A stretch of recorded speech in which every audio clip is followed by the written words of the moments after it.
Hello humans, welcome back to my channel. If you're new to my channel, we shape and polish gemstones using a dremel. If that's something that interests you, please consider subscribing.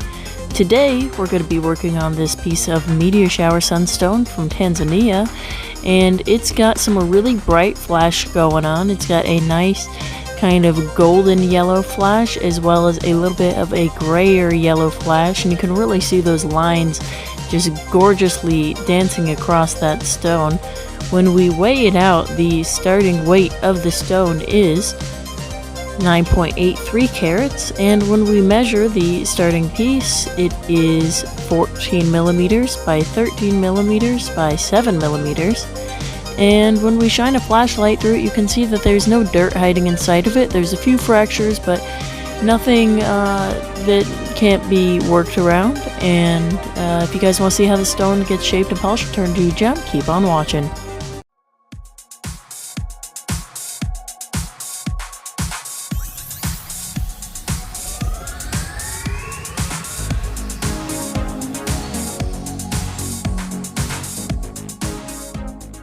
So starting on a bit of game plan here, I wanted to try to make a round cab out of this, and I feel like I can get a nice dome on it. So moving forward to my 800 grit diamond bit here, you can kind of see how one side tapers down to a bit of a thinner part, and then the other end is thicker, and so that much can also be said for the long sides of the stone as well.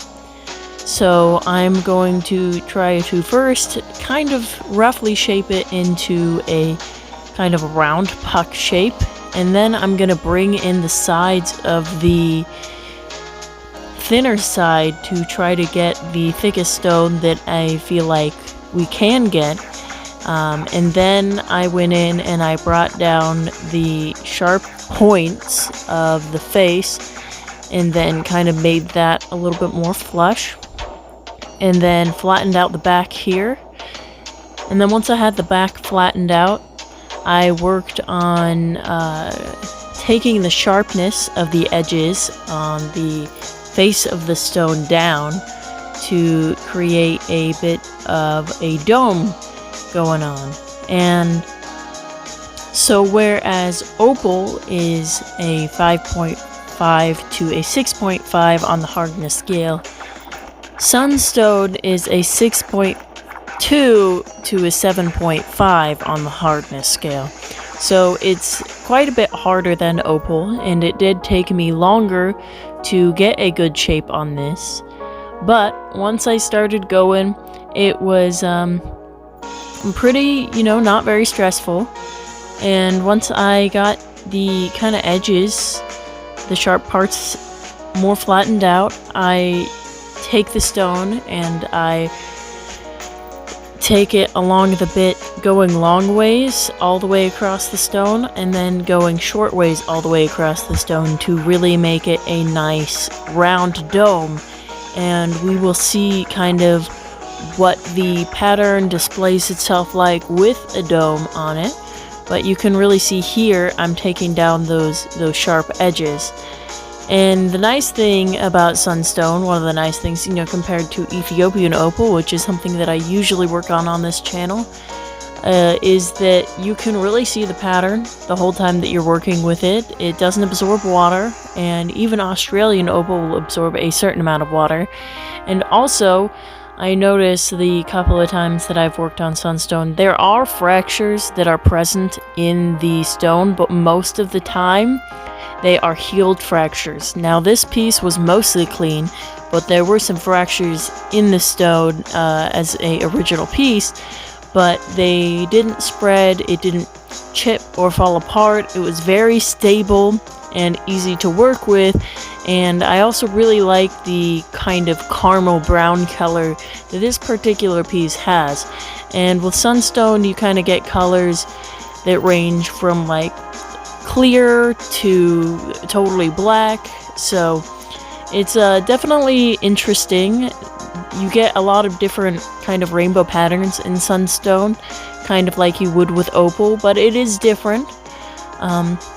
And moving on to my Nova points here, it was really important, as it always is, to dry it off in between and make sure that I have actually gotten all the scratches out of it and that I go over it very thoroughly. So I will always start by running along the edges with the stone on the bit, and then I will go across long ways and then short ways and then in a circular motion as I'm doing here, and then I will flatten out the back. So when there are scratches present in it, it kind of will show itself to you when you dry it off, but you won't see those scratches when the stone is wet.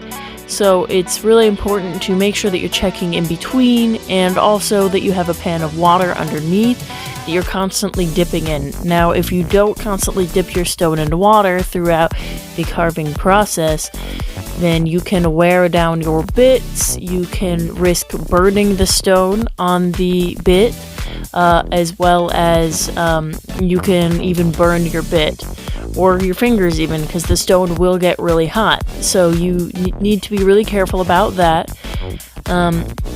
But it was really cool to be able to see this really nice golden flash the whole time that I was working on the stone. And so this kind of sunstone is called meteor shower sunstone because of the linear pattern of the flash that goes across it. Now you can get a range between rainbow colors. You can have some of these that are a bit more like a red and green stripe situation, or you can have the really gold one like I have here today. And there's a lot of variation in sunstone. You can get it in America. We have Oregon sunstone. There's also Indian sunstone. You also have rainbow lattice sunstone that comes from Australia. And then this Tanzanian sunstone that is the meteor shower sunstone. You also get a kind of sunstone called purple haze sunstone, and I'm not actually sure where that one comes from, but it's all really cool stuff. And so this is what the stone looks like after the nova points, and you can see that there is a little bit of a hazy kind of look to it. We are at 3.72 carats, and moving on to the polishing process. Again, I really want to make sure that I have enough paste on my felt tips, and so I use a diamond lapidary paste, which is wax based, but there are also oil based lapidary pastes, or you can just go in with a finer grit of the nova points, because the nova points will go into some finer textures, and then use cerium oxide. Now, I enjoy the diamond lapidary paste because I feel like it really gives me a lot of control on how the polish looks, whereas with the nova points, you're still continuing to get it wet.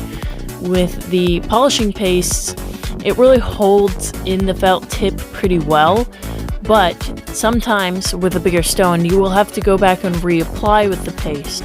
Now, I've heard from other people online that you can make your own wooden dowels and use the paste in the wooden dowels, and it will hold it and retain it, and you won't have to keep going in as often.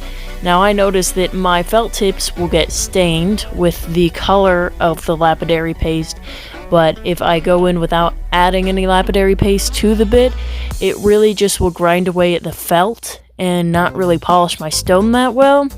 So that's something to keep in mind if you're going to be doing it with this process, that you will have to keep buying it. But it was $30 for my syringe size tubes of this paste through all the grits, and I feel like it was a pretty good deal. I'm still using the same pastes from my first purchase of it 3 years ago, and I'm just starting to kind of run out on it. And if you don't want to go through every single grit micron of this paste, then you really don't have to. You can skip through them a bit if you run out of some here and there. It's alright, you just have to spend a little bit of extra time on it, and be sure to, again, dry it off in between, because it does have the wax, the hot wax on it, but it will really show to you when it's done. So with the finished product, I got this really nice cab. It's got this beautiful golden sheen to it, and when we weigh it out, the finished weight is 3.71 carats. So we were able to save a decent amount of the size of the stone, and with the dome on this kind of a pattern, you really get like sort of a cat eye effect going on, or some lights, it kind of looks like the Eye of Sauron kind of staring you down, and it's really awesome. But you can see on the back here, you can really see those lines. So next time, I know now that this type of stone takes to a flat face very well. But I'm super happy with this stone. The honey color is gorgeous. It's practically fracture free, and I got a nice even dome all the way around it, and I really couldn't be more pleased with the shape of it. So I decided to set this in a setting to make it a necklace, because I mean, I'm just really proud of this piece. But the finished size of it is 11 millimeters by 10 millimeters, so it's still a pretty large piece.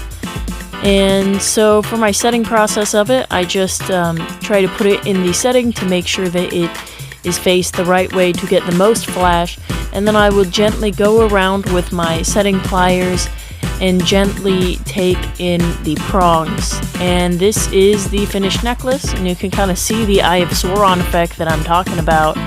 And it's really just a gorgeous stone, guys. It really just hits you from across the room with that color.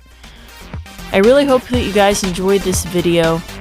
If you did and you are still here watching, I would appreciate it if you would give this video a thumbs up and subscribe to the channel. If you're not already subscribed, I would really appreciate it if you would join our community here.